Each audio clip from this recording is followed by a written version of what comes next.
तो आज जो हम चैप्टर शुरू करेंगे उसका नाम है डेप्रिसिएशन, और जिसमें सबसे पहला पॉइंट ये आएगा, what is the meaning of depreciation, what does it mean. Meaning क्या है इस डेप्रिसिएशन नाम का, डेप्रिसिएशन की मीनिंग क्या होगी। तो बेटा ध्यान से सुनना, डेप्रिसिएशन का मीनिंग क्या होगा, बहुत ध्यान से सुनना इस बात को कि डेप्रिसिएशन का मीनिंग क्या होगा। तो देखना, इट मीन्स it means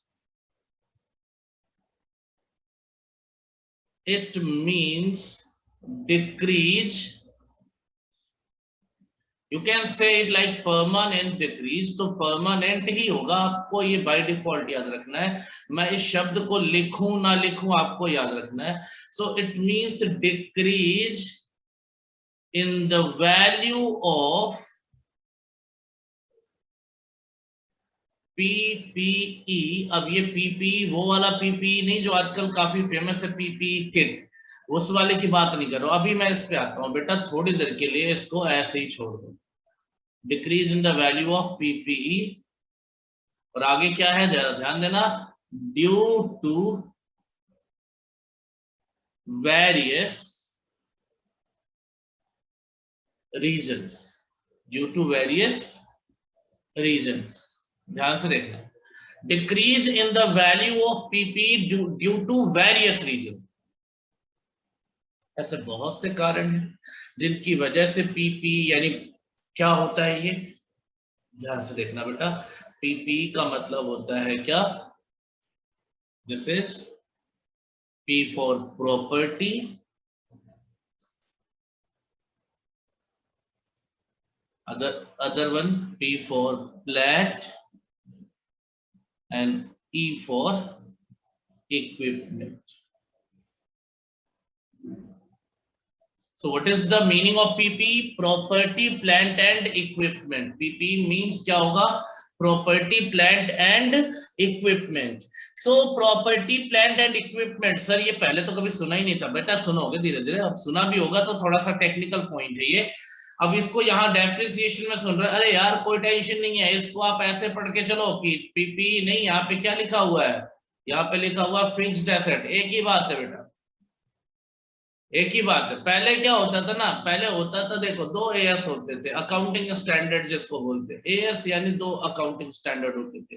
एक होता था AS6 होता था जो डील करता था केवल और केवल डेप्रिसिएशन को, और एक होता था AS10 होता था जो डील करता था अकाउंटिंग फॉर फिक्स्ड एसेट्स।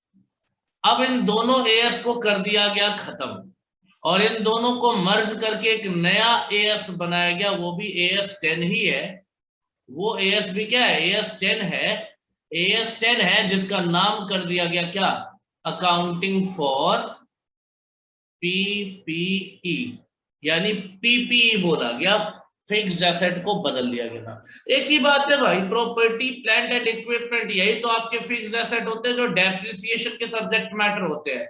बाकी जो fixed asset like goodwill etcetera, ये सब आपके सब्जेक्ट मैटर ऑफ डेप्रिसिएशन होते ही नहीं है।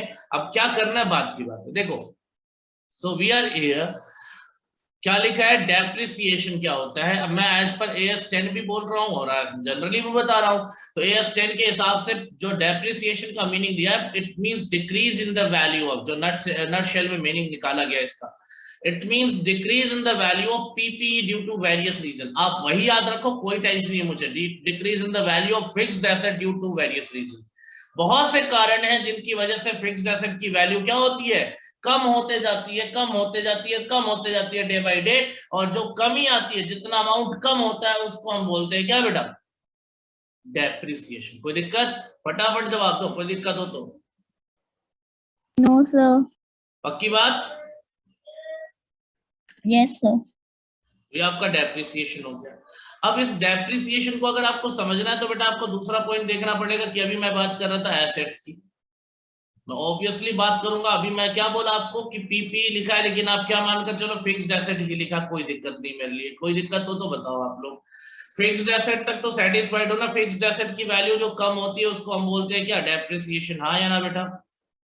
Yes sir. So let me classify the assets. Assets की अगर क्लासिफिकेशन करोगे बेटा तो सबसे पहला आएगा आपका करेंट एसेट, हाँ या ना जवाब दो। और दूसरा क्या आएगा? Yes sir. बोलो। Fixed asset.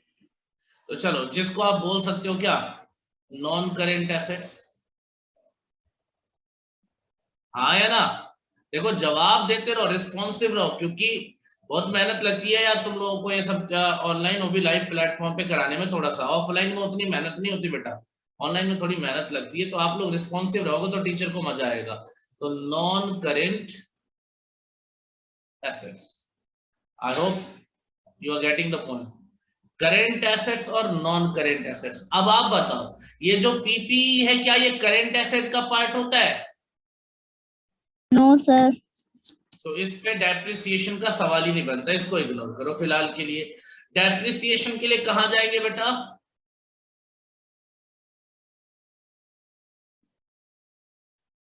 कौन से एसेट से बात करेंगे डेप्रिसिएशन की रिगार्डिंग? Non current assets. अब ध्यान से देखना, नॉन करेंट एसेट जब लिखते हैं ना बैलेंस शीट में, तो उसमें क्या क्या लिखते हैं? नॉन करेंट एसेट में सबसे पहले लिखते हैं हम पीपी। पीपी का मतलब आपको मैं बार बार बोलूंगा, क्या याद रखना? Fixed asset. ठीक है ना? और वो भी कौन सा वाला? चलो मैं इसको थोड़ा सा मॉडिफाई ही कर दूं।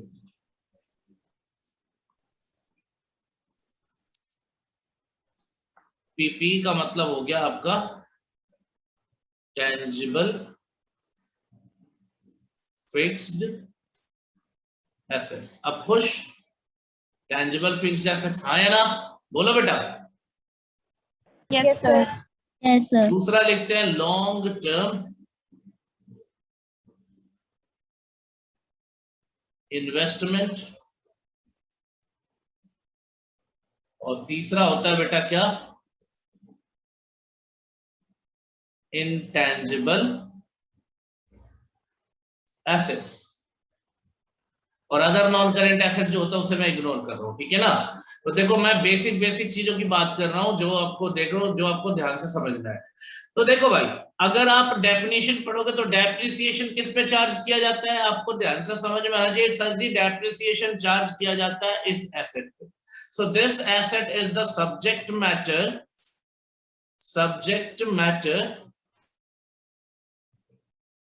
ऑफ डेप्रिसिएशन, हाँ है ना? इस पे तो कुछ नहीं होता, बातें खत्म करो। लॉन्ग टर्म इन्वेस्टमेंट का तो इग्नोर करो फिलहाल। यानी अगर तुम्हें डेप्रिसिएशन चार्ज करना होगा तो टेंजिबल फिक्स्ड एसेट पे चार्ज होगा, हाँ या ना? जवाब दो। Yes sir. Yes sir. और जब ये इंटेंजिबल फिक्स्ड एसेट आता है तो सर इस पे क्या होगा बेटे? इसका होता है अमोर्टाइजेशन। यानी this is the subject matter of amortisation. अब ये क्या होता है बेटा, मैं बताता हूं। अमोर्टाइजेशन, अमोर्टाइजेशन का मतलब होता है राइट ऑफ करना इन प्रोपोर्शन ऑफ टाइम। थोड़ा थोड़ा थोड़ा थोड़ा करके प्रोपोर्शनेटली राइट ऑफ करना। और डेप्रिसिएशन में भी तो काम यही होता है, थोड़ा थोड़ा करके खत्म ही होता है एसेट, हाँ या ना बेटा? जवाब दो। Yes sir. सो आप डेप्रिसिएशन बोलो या अमोर्टाइजेशन बोलो, दोनों का ऑब्जेक्टिव सेम है, एसेट खत्म होता है, एसेट की वैल्यू कम होती है, हाँ या ना? जवाब दो। Yes sir. बेस अलग है, बेस अलग है, एक में पीपी बेस है, इसमें एक में इंटेंजिबल एसेट बेस है, लेकिन ऑब्जेक्टिव दोनों का सेम है। तो अकाउंटिंग के पॉइंट ऑफ व्यू से अगर आप अकाउंटिंग करते हो, देखो कंसेप्चुअल पॉइंट ऑफ व्यू से बहुत बड़ा डिफरेंस है दोनों में। कंसेप्चुअल पॉइंट ऑफ व्यू से बहुत बड़ा, बहुत ह्यूज डिफरेंस है दोनों के बीच में। लेकिन अगर आप बात कर रहे हो किसकी? अकाउंटिंग की, तो अकाउंटिंग में कोई डिफरेंस नहीं होता बेटा दोनों में अकाउंटिंग करते वक्त। क्यों? देखो एसेट जब आपका आता है तो ओपनिंग, देखो एसेट को आप डेबिट साइड में लिखते हो, हाँ या ना? जवाब दो, बोलो बेटा। Yes sir. और जो कोई वैल्यू भी उसमें से कम होगी वो किधर लिख दोगे? क्रेडिट साइड में यहां लिख दोगे, फिर उसके बाद बैलेंस निकालोगे। तो अब चाहे यहाँ पे टेंजिबल हो चाहे इंटेंजिबल हो, यानी चाहे यहाँ पे पीपी हो चाहे इंटेंजिबल एसेट हो, और आप यहाँ पे अमोर्टाइजेशन करो या डेप्रिसिएशन करो, दोनों ही एसेट में से माइनस होगा तो क्रेडिट में जाएगा और लास्ट में बैलेंस निकालोगे। तो ये काम आपको दोनों की ही अकाउंटिंग में करनी है। तो आपको याद रखना है अकाउंटिंग करते वक्त दोनों में कोई खास डिफरेंस है ही नहीं, ठीक है ना। But conceptual point of view से बहुत ह्यूज डिफरेंस है दोनों में। खैर कोई इश्यू नहीं है, हमें उससे फर्क नहीं पड़ता, हमें तो कंसेप्ट सीखना, हमें तो नॉलेज चाहिए, हमें सारी बातें पता चल गई, अकाउंटिंग भी सीख लेंगे धीरे धीरे। अभी अकाउंटिंग की बात होगी ही नहीं इस क्लास में, तो अकाउंटिंग की कोई बात नहीं होगी इस क्लास में, पूरी कंसेप्चुअल बातें होंगी, केवल और केवल कंसेप्ट की बात होगी। तो ध्यान से देखो, मैंने क्या बताया, व्हाट इज डेप्रिसिएशन, मैंने क्या बताया, कौन कौन सी कैटेगरी के एसेट होते हैं और क्या होते हैं। तो अब मैं मुद्दा पकड़ के चलता हूं पीपीई का, यानी फिक्स्ड एसेट का। फिलहाल मैं यही बोलूंगा, टेंजिबल फिक्स्ड एसेट। तो आप बोलो बेटा, क्या हर एक टेंजिबल फिक्स्ड एसेट पे, क्या हर एक पीपीई पे आप डेप्रिसिएशन लगा ही देते हो क्या? क्या हर एक PPE subject matter of depreciation होता है क्या? कई बार ऐसा होता है, सुनना ध्यान से मेरी बात, कई बार ऐसा होता है कि पीपीई होता है, फिक्स्ड एसेट होता है, टेंजिबल भी होता है, लेकिन उस पर डेप्रिसिएशन चार्ज नहीं। क्यों? कुछ कारण है, और वही कारण का निवारण करने के लिए तो मैं हूं यहाँ पे। तो चलिए देखते हैं, ध्यान से देखिए वो कौन कौन से एसेट्स हैं। तो बेटे अब जो मैं आपको कंसेप्ट बताने जा रहा हूं, that is of depreciable assets, because not all the assets are depreciable whether it is tangible or not। यानी टेंजिबल होने के बावजूद सारे एसेट्स पे डेप्रिसिएशन नहीं चार्ज होता। कुछ एसेट्स ऐसे मिल जाएंगे जिस पे डेप्रिसिएशन चार्ज नहीं होगा। तो क्या होगा ये डेप्रिशिएबल एसेट, क्या होते हैं डेप्रिशिएबल एसेट्स? तो ध्यान देना दोस्तों, डेप्रिशिएबल एसेट्स के बारे में बताने जा रहा हूं मैं आपको, ध्यान देना। क्या होगा तो जरा एक लाइन लिखता हूं और कुछ बातें बताऊंगा, आप पूरा फोकस करना। If following conditions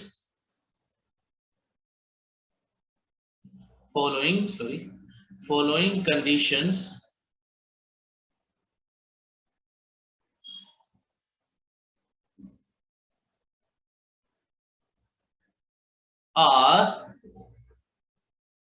satisfied, the asset will be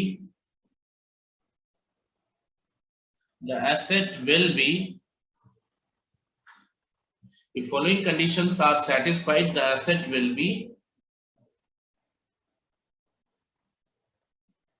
a depreciable asset।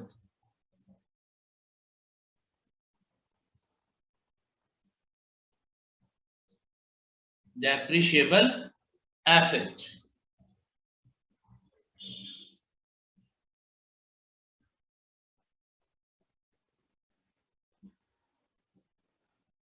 Otherwise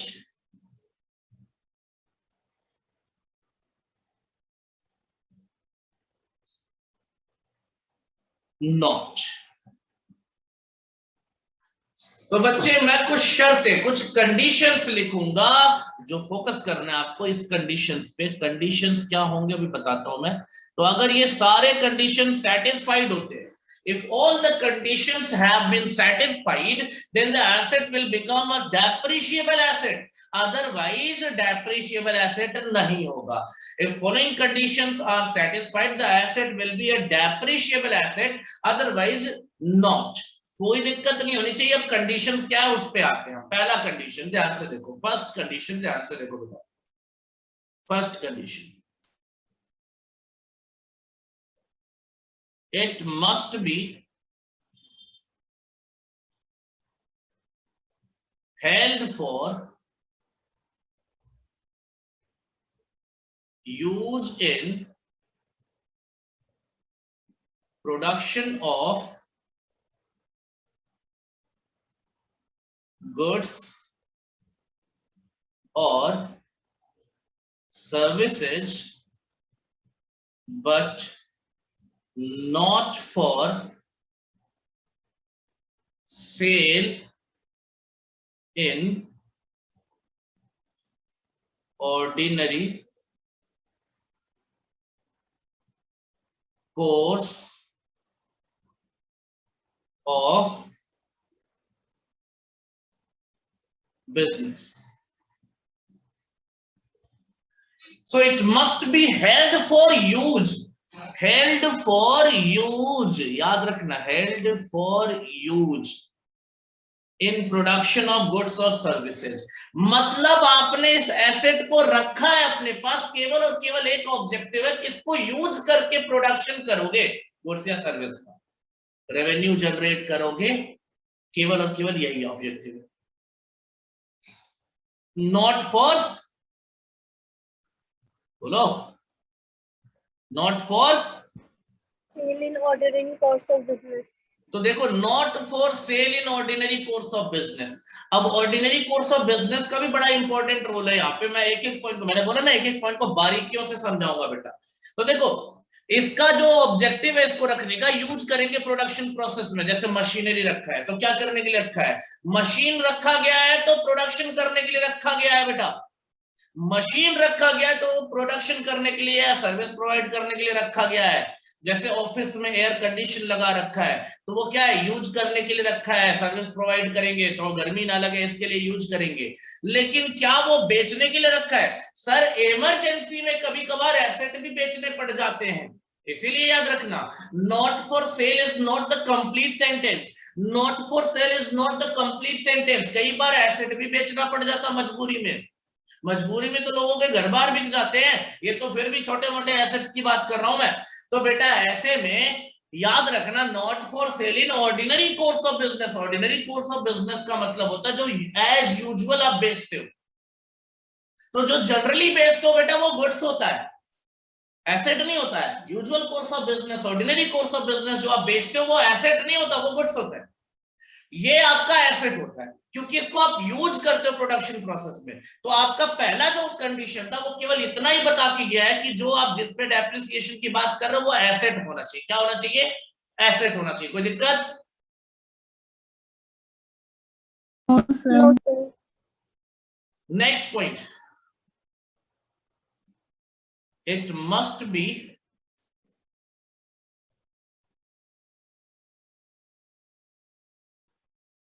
held for more than one accounting period. More than one accounting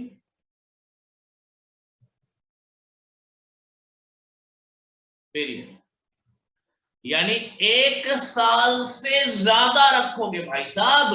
आपको मैंने पहले ही बोला था कि टेंजिबल फिक्स्ड एसेट की बात कर रहे हो, और फिक्स्ड एसेट तभी कहलाएगा जब 1 साल से ज्यादा होगा.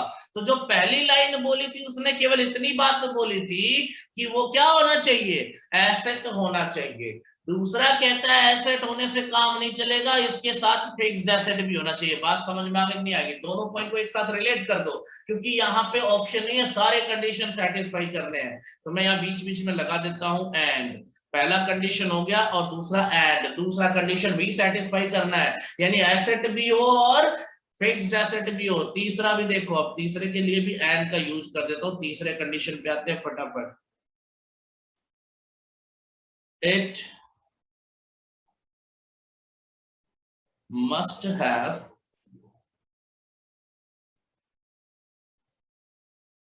definite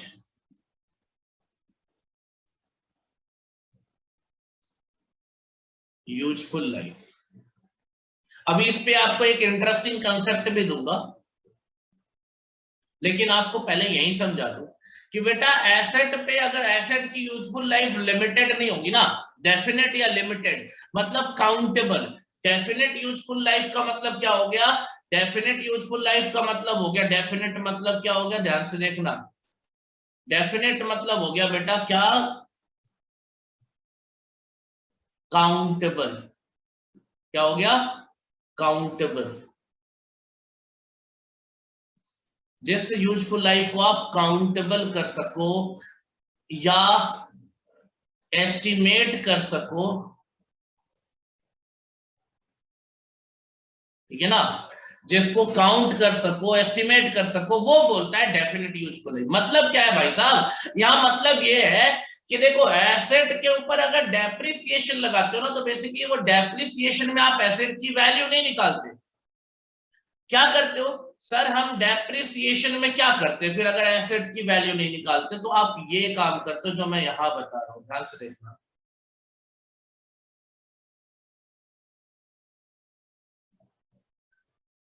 देखो ध्यान से देखना इस पॉइंट में पर्टिकुलरली क्या लिख रहा हूं, ध्यान से देखना बेटा। Depreciation is a process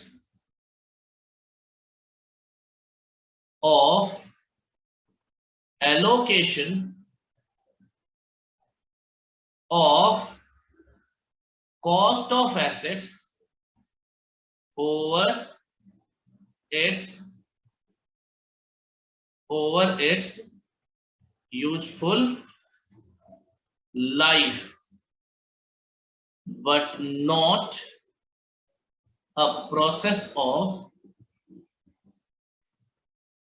valuation। ठीक है, ध्यान से सुनना बेटा जो मैंने बताया। क्या लिखा, ध्यान से देखो। Depreciation is a process of allocation of cost of assets over it's useful life. जो कॉस्ट ऑफ एसेट है ना, देखो एसेट क्यों खत्म हुआ, क्योंकि हम गुड्स का प्रोडक्शन कर रहे थे।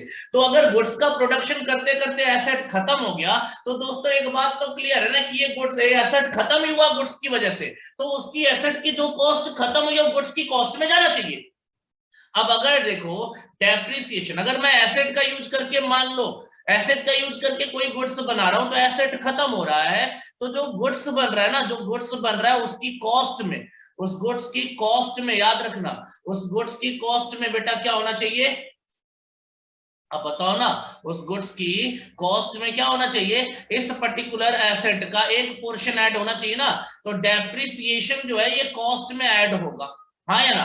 अगर मान लो इस एसेट का यूज करके मैं कोई और एसेट बना रहा हूं, तो उस एसेट की कॉस्ट में भी इसका एक वैल्यू ऐड होगा। खैर इतनी बड़े कंसेप्ट्स की बात नहीं है आपके लिए, ये सब सारे कंसेप्ट आप AS10 में पढ़ोगे जब आप इंटरमीडिएट में पहुंच जाओगे, but still I am telling you कि ये सारे कंसेप्ट मैं आपको अभी तक ओवरव्यू तो दे ही दूंगा, इतना तो क्लियर है। So it must have definite useful life, थोड़ी देर बाद अभी फिर से समझाऊंगा। नेक्स्ट देख लेते हैं बेटा, it must have definite useful life, and last one, last condition, it must be owned by, it must be owned by an entity। तो भाई साहब डेप्रिसिएशन क्लेम करने के लिए कोई ओनर होना चाहिए एसेट का, ठीक है ना, ये याद। Must be held for use in production for goods and services and but not for sale in ordinary course of business. Point clear है। नेक्स्ट पॉइंट पे आ जाओ। नेक्स्ट पॉइंट क्या कहता है बेटा, नेक्स्ट पॉइंट कहता है it must be held for more than one accounting period, 1 साल से ज्यादा होना चाहिए। भाई 1 साल से ज्यादा होगा तभी तो फिक्स्ड एसेट कहलाएगा, अगर 1 साल से कम हुआ तो क्या वो फिक्स्ड एसेट होगा? No sir. तो अगर 1 साल से ज्यादा नहीं होगा तो वो फिक्स्ड एसेट नहीं कहलाएगा, और उसके लिए फिक्स्ड एसेट होना चाहिए। नेक्स्ट कहता है डेफिनेट यूजफुल लाइफ, यानी काउंटेबल यानी एस्टिमेट जिसका लगाया जा सकता है, ऐसा यूजफुल लाइफ होना चाहिए, ठीक है। सो नेक्स्ट देखो मैंने इसके लिए क्या बोला था, depreciation is a process of allocation of cost of assets over it's useful life but not the process of valuation. यहां हम एसेट की वैल्यू नहीं निकालते बच्चे, इस पर्टिकुलर चैप्टर में या डेप्रिसिएशन चार्ज करने का ऑब्जेक्टिव ये बिल्कुल नहीं होता that we are going to valuate the asset. Valuation करने नहीं जा रहे एसेट्स का, हम क्या करने जा रहे हैं, हम एसेट की कॉस्ट को, जो पर्टिकुलर ऑब्जेक्टिव से एसेट यूज हुआ है, जिस पर्टिकुलर चीज को बनाते हुए एसेट खत्म हुआ है, उस पर्टिकुलर चीज के ऊपर उस एसेट की कॉस्ट को हम चार्ज करने जा रहे हैं, उस एसेट की कॉस्ट को हम ऐड करने जा रहे हैं उस पर्टिकुलर चीज की कॉस्ट में। अगर कोई दूसरा एसेट बनाया तो उसकी कॉस्ट में, गुड्स बनाया तो गुड्स की कॉस्ट में, सर्विस प्रोवाइड किया तो सर्विस की कॉस्ट में, बस क्या करना है, कॉस्ट में ऐड कर देना। कोई दिक्कत हो तो बता दो, फटाफट जवाब दो बेटा। No sir. चले आगे, बोलो। Yes sir. आगे बढ़ते हैं। चलिए, वेरी गुड, बहुत अच्छे। अब आगे बढ़ते हैं। लास्ट पॉइंट था, it must be owned by an entity. बेटा ध्यान से सुनना, ये क्या होना चाहिए कि किसी ना किसी एंटिटी के ओनरशिप में होना चाहिए, कोई ना कोई बंदा होना चाहिए जो इसको ओनरशिप करे, कोई कंपनी होनी चाहिए जो इसको क्लेम करे। डेप्रिसिएशन हवा में थोड़े चार्ज किया जाएगा, कोई ना कोई ओनरशिप तो होनी चाहिए, हाँ या ना। सो अब देखो कुछ एग्जांपल्स देता हूं जिस पे depreciation, although they are fixed asset, they are tangible, they are fixed asset, but still they are not depreciable asset. पहला क्या होता है बेटा, ध्यान से सुनो, पहला होता है लैंड। लैंड क्या होता है, देखो लैंड में सारे कंडीशन सेटिस्फाई होंगे लेकिन वो डेफिनेट यूजफुल लाइफ नहीं होगा, जमीन चलती जाएगी, हाँ या ना, जवाब दो। Yes, sir. So it will be with you to up to an indefinite period of time। कोई डेफिनेट नहीं है, indefinite period of time तक वो चलता जाएगा, यानी बहुत ज्यादा लॉन्ग टर्म तक वो रहता है, यानी उसकी लाइफ काउंटेबल नहीं है, एस्टिमेट नहीं कर सकते कब तक जमीन रहेगी, तो बेटा इसलिए वो डेप्रिशिएबल नहीं है। ध्यान से देखना, forest and plantations and natural resources, these are not owned by some entity, these are not owned by some entities, any entity, that's why these are also non depreciable asset। Is that okay? I hope, बोलो बेटा। Yes, sir. Next one, goodwill. Goodwill is something जिसकी आप कह लो कि physical existence नहीं होती, तो इसलिए उसे भी नहीं बोलते, ठीक है ना। ध्यान से देखना, वो use in production of goods and services नहीं होता, याद रखना।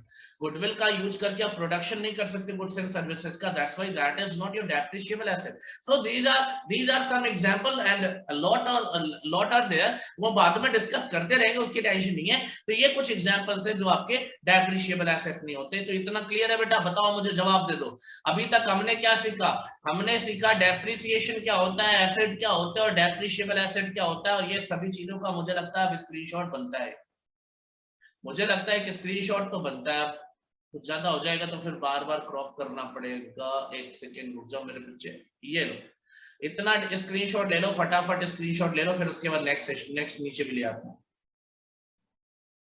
क्लैरिटी इश्यू नहीं होना चाहिए ना, फटाफट कर लो, हो जाए बोल देना। Yes, sir. नेक्स्ट यहाँ पे ये आ गया आपका डेप्रिशिएबल एसेट का। थोड़ा सा मैं इसको और जूम कर दूं, ये लो।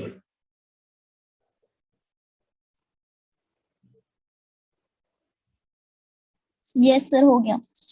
गुड। सो स्क्रीन स्विच करता हूं मैं, वापस आता हूं नॉर्मल पे। चलिए, so it must be owned by an entity. तो आपने ये इतनी बातें सीख ली। देखो भाई साहब, डेप्रिशिएबल एसेट समझ में आ गया, तो अब डेप्रिसिएशन चार्ज कैसे करेंगे, how will we charge depreciation? So there must be some methods जिनके बेस पे हम डेप्रिसिएशन चार्ज करते हैं, हाँ या ना बेटा। तो अब जो हमारा टॉपिक है वो क्या है, अब जो हमारा टॉपिक है that is methods of depreciation. क्या होगा, methods of depreciation, methods of depreciation. ध्यान से सुनना, मेथड्स ऑफ डेप्रिसिएशन, कितने मेथड्स है, देखो मेथड्स तो बहुत ज्यादा होते हैं, बट मैं केवल वही मेथड्स लिखूंगा जो करंट सिलेबस के अकॉर्डिंग आपके सब्जेक्ट मैटर में है, यानी सिलेबस का पार्ट है जो, वही मेथड्स लिखूंगा। पहला मेथड ध्यान से देखोगे, पहला method, just a second, first method जिसका नाम क्या है, ध्यान से देखना, फर्स्ट मेथड है that is straight line method. क्या नाम है इसका, स्ट्रेट लाइन मेथड, या फिर स्क्रीन तो शो हो रही है ना प्रॉपर आपको, Yes, sir. Okay, straight line method, और दूसरा नाम है इसका फिक्स्ड इंस्टॉलमेंट मेथड, और तीसरा नाम है, देखो मैं सारे नाम ऑलमोस्ट लिख देता हूं ताकि एग्जाम में कोई भी नाम यूज करे आप कंफ्यूज मत हो। तीसरा नाम है इसका ओरिजिनल, एक second, original cost method. Original cost method. अब ये क्या है, क्यों है, मैं बताऊंगा। एसएलएम मेथड क्या है, जिस इन्हीं सब पे तो डिस्कशन करना है बेटा। पहले हम मेथड पे ही तो डिस्कस करेंगे। दूसरा मेथड आपका है, ध्यान से सुनना, दूसरा मेथड आपका क्या है, WDV यानी रिटेन। दूसरा मेथड जो आपका है, ध्यान से सुनना, that is written down value method. Written down value method, written down value यानी WDV मेथड। कोई दिक्कत? इसको दूसरा नाम दिया जाता है, दूसरा नाम इसको दिया जाता है रेड्यूसिंग या डिमिनिशिंग भी बोल देता है, reducing balance method. Reducing balance method, ध्यान देना, रेड्यूसिंग बैलेंस मेथड। कोई दिक्कत हो तो बता दो बेटा। रेड्यूसिंग बैलेंस मेथड या डिमिनिशिंग बैलेंस मेथड, कोई दिक्कत हो तो बता दो बेटा, फटाफट जवाब दे दो एक बार। No sir. पक्का ना? Yes sir. चलिए आगे बढ़ते हैं। तीसरा मेथड जो आपको पढ़ना है, आपको जो पढ़ना है, मैंने पहले ही बोला वही मेथड लिखूंगा। मेथड बहुत होते हैं लेकिन मैं वही लिखूंगा जो आपके सिलेबस में। तीसरा मेथड है बेटा सम of years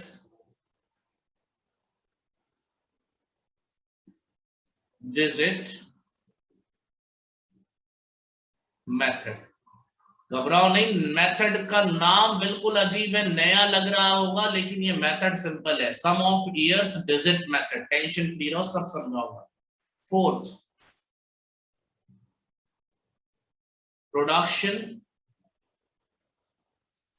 production unit method. Production unit method. Next, machine hour rate method. कभी कभार मशीन आर मेथड होगा, वही एक ही बात है, मशीन आर रेट बोलो या मशीन आर बोलो, एक ही बात है बेटा, टेंशन नहीं लेना इसमें, ठीक है। चलिए, sixth method depletion method. Depletion method, ध्यान से देखना, डिप्लीशन मेथड। तो देखो ये 6 मेथड्स मैंने जो लिखे हैं ये आपको पढ़ने हैं। एक बार आप सिलेबस के हिसाब से भी देख लो। मैं आपको बता दूं, कुछ मेथड्स पहले होते थे जिन्हें हटा दिया गया सिलेबस से, तो मैं आपको मेथड्स बता दूं, देख लो। यहाँ पे 3 तो यहाँ लिख दिया गया है, और जो प्रोडक्शन यूनिट है वो भी बता देता हूँ। देखो बेटा, सम ऑफ ईयर्स डिजिट हो गया, then you are getting machine hour method, you are getting this one. देखो आपके मॉड्यूल से ही बता रहा हूँ, मैंने वही बताया जो मॉड्यूल में लिखा है। मशीन आर रेट मेथड हो गया, and then there will be production unit method, वो भी हो गया, and next one is your depletion method and that's it। इसके अलावा आपके वहां पे कोई मेथड नहीं है। ओल्ड सिलेबस में, पुराने सिलेबस इसी में, पुराने सिलेबस में इसी सिलेबस के पुराने कंटेंट में, मतलब आपका जो सिलेबस है वो मॉडिफाई हुआ, जो अमेंडमेंट आया सिलेबस में उसके हिसाब से 2-3 मेथड हटा दिए गए हैं। 3 मेथड बेसिकली हटा दिए गए, 3 क्या 2 ही हटाए गए हैं, वो तीसरा तो ऐसे ही है, ठीक है ना। तो जो भी है आपका पूरा कंटेंट यही है। एन्युटी मेथड हटा दिया गया, सिंकिंग फंड हटा गया, इंश्योरेंस पॉलिसी मेथड था ही नहीं लेकिन क्वेश्चंस होते थे, वो भी हटा दिया गया। So technically these are the methods which you have to study. इसके अलावा आपको कुछ नहीं करना भाई साहब, यही इतने मेथड्स है, इसका भी स्क्रीनशॉट फटाफट ले लो। मेथड्स ऑफ डेप्रिसिएशन में इतने ही मेथड्स है, इसका स्क्रीनशॉट ले लो फटाफट।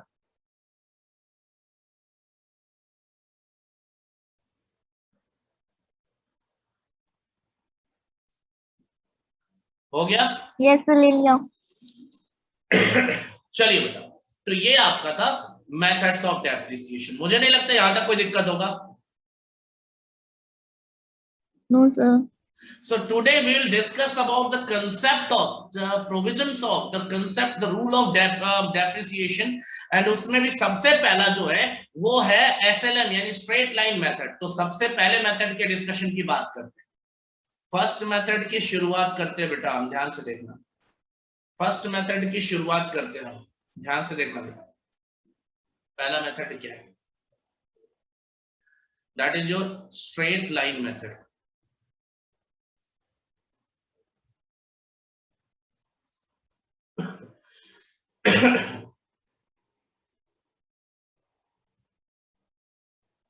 Straight line method. दूसरा नाम बताओ इसका बच्चों, जवाब दे दो फटाफट, दूसरा नाम क्या था?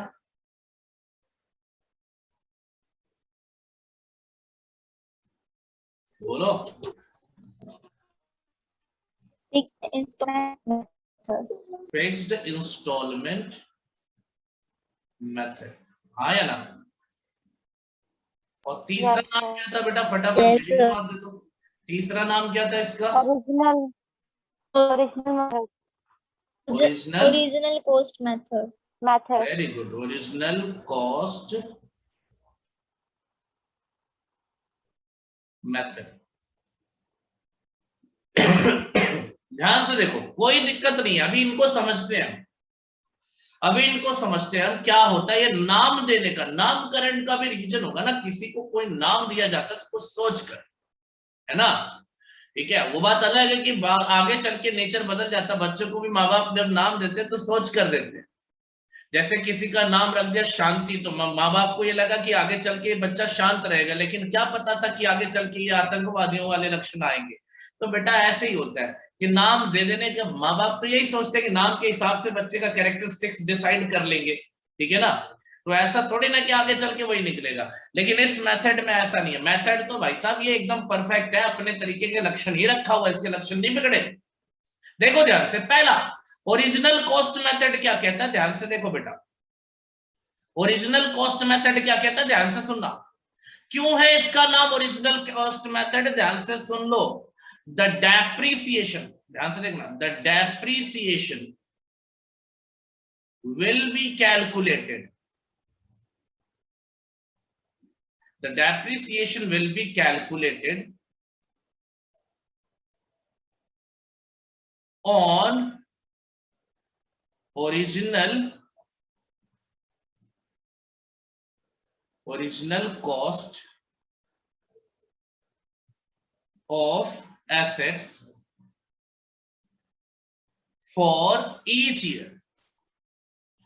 अब इसका मतलब क्या है? इसका मतलब क्या है बेटा, बहुत क्लियर मेथड है कि भाई साहब इसमें हर साल जो डेप्रिसिएशन कैलकुलेट करेंगे ना, हर साल जो डेप्रिसिएशन कैलकुलेट करेंगे, उस डेप्रिसिएशन को हम किस पे कैलकुलेट करेंगे बेटा, फटाफट जवाब दो। एसेट के ओरिजिनल कॉस्ट पे कैलकुलेट करेंगे, हाँ या ना? जवाब दो। Yes, sir. हर साल जो डेप्रिसिएशन कैलकुलेट करोगे इस मेथड पे, कौन से वैल्यू पे कैलकुलेट करोगे? Original cost of the asset पे कैलकुलेट करोगे। हर साल मेथड वही रहेगा, अब वैल्यू वही रहेगी, बेस जो होगा वही रहेगा डेप्रिसिएशन का, तो सेम डेप्रिसिएशन आएगा। अब आपको ये बात तो क्लियर हो गई होगी, पहला पॉइंट। दूसरा नाम इसको Yes, दिया sir. गया क्या, फिक्स्ड इंस्टॉलमेंट मेथड। अब एक बात बताओ, अगर हर साल डेप्रिसिएशन ओरिजिनल कॉस्ट पे कैलकुलेट होगा, तो ओरिजिनल कॉस्ट तो एसेट की सेम होगी, वो बदलती थोड़ी ना है। ओरिजिनल कॉस्ट तो हर साल वही रहेगा। जवाब दो। Yes, sir. तो जब Yes, original sir. Cost same रहेगा तो डेप्रिसिएशन भी हर साल क्या होगा? Same Same होगा. होगा sir. एग्जैक्टली सेम रहेगा। सो डेप्रिसिएशन, ये नाम देने का रीजन बता रहा हूं, depreciation for every year will be similar।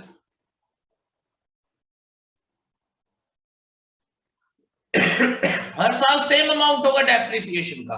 It means you are not getting the different amount of depreciation for any year. Same amount of depreciation होगा, याद रखना, सेम अमाउंट ऑफ डेप्रिसिएशन होगा।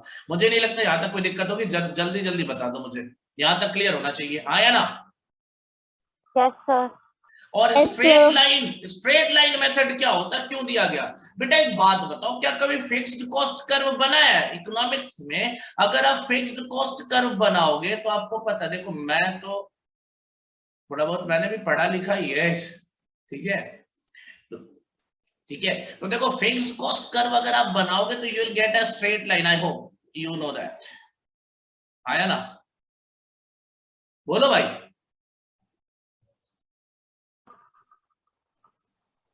जवाब दो।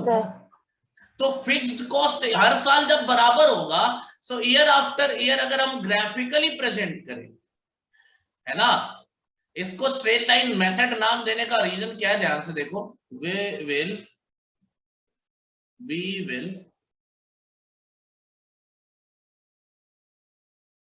get a straight line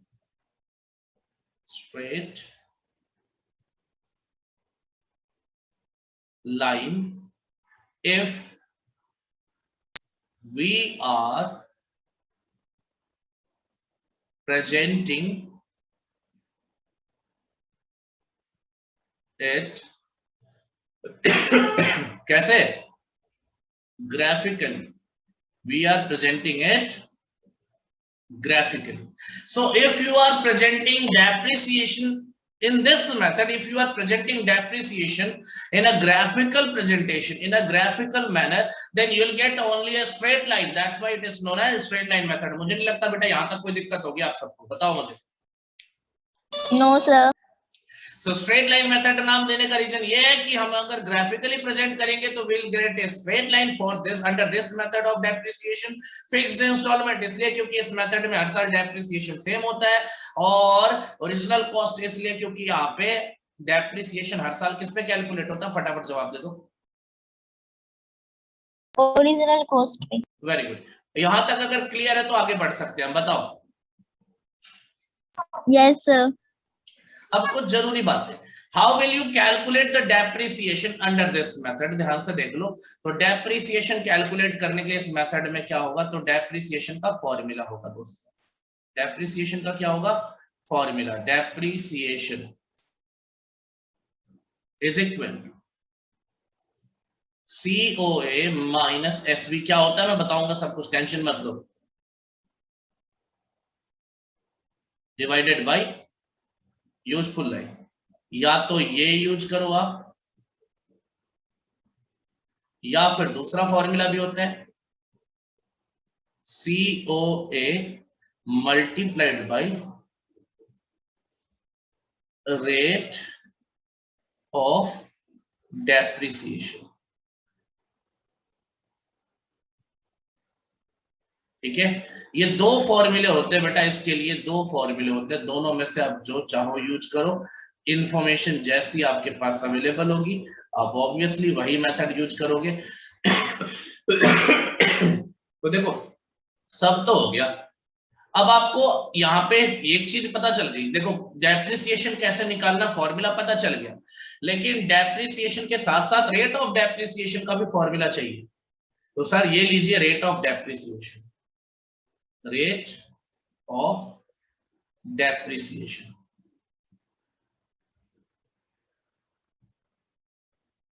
rate of depreciation का formula क्या होगा बेटा, ध्यान से देखना। डेप्रिसिएशन का अमाउंट अगर मिला है तो SLM मेथड में अगर डेप्रिसिएशन का अमाउंट दे रखा है, अगर नहीं दे रखा तो ये इंफॉर्मेशन के हिसाब से ये निकाल लेना डेप्रिसिएशन का amount, and then divided by COA multiplied by 100. This is the method to this is the formula to calculate rate of depreciation. अब ध्यान से देखना बेटा, एक चीज होती है अक्सर करके, देखो हम पूरा डेप्रिसिएशन चार्ज नहीं करते, सॉरी पूरा कॉस्ट ऑफ एसेट खत्म नहीं करते, हम केवल और केवल, स्पेशली याद रखना, केवल और केवल डेप्रिशिएबल वैल्यू खत्म करते। तो एक चीज आ जाती है डेप्रिशिएबल वैल्यू, क्या होती है, तो ये यूनिवर्सल चीज है, किसी मेथड से रिलेटेड नहीं है ना, किसी मेथड से रिलेटेड नहीं है। डेप्रिशिएबल वैल्यू क्या होती है, कई बार क्वेश्चन में दे दिया जाएगा डेप्रिशिएबल वैल्यू, डेप्रिशिएबल वैल्यू दे देगा और कहेगा डेप्रिसिएशन निकालो। तो डेप्रिशिएबल वैल्यू क्या होती है, ध्यान से देखना बेटा, depreciable value is equal to COA minus SV। ठीक है ना सर, अभी तक आपने ये जितने एब्रिविएशन लिखे इनमें से कुछ को समझ में नहीं आया।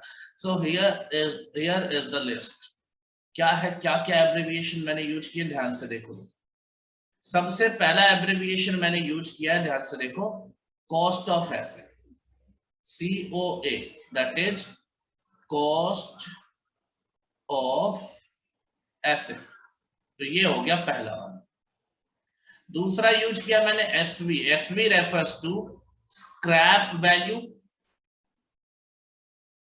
sometime it is known as salvage value,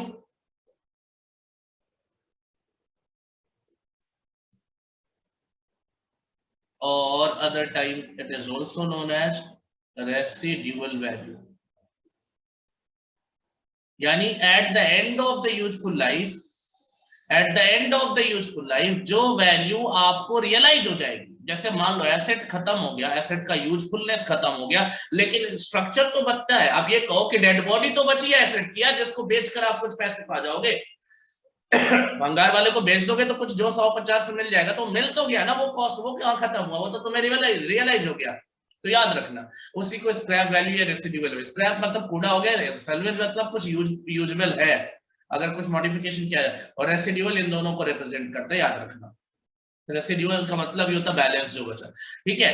इसके बाद और क्या यूज किया था एब्रिविएशन में? भाई और कुछ यूज नहीं किया था जहां तक मुझे याद आ रहा है। तो आपको याद रखना कि ये 2 एब्रिविएशन फॉर्म्स होंगे जो मैंने यूज किए हैं। आपको इनका मीनिंग भी मैंने बता दिया, कोई दिक्कत नहीं होगी मुझे लगता है। हाँ या ना बेटा, जवाब दे दो मुझे, फटाफट जवाब दे दो। Yes, sir. So you are Yes, clear sir. with the depreciation method, SLM method के साथ आपको क्लैरिटी मिलनी चाहिए कि आपको कैसे क्या करना है। बोलो फटाफट जवाब दो। ये स्ट्रेट लाइन मेथड आपको क्लियर हो रहा है बेटा? Yes, sir.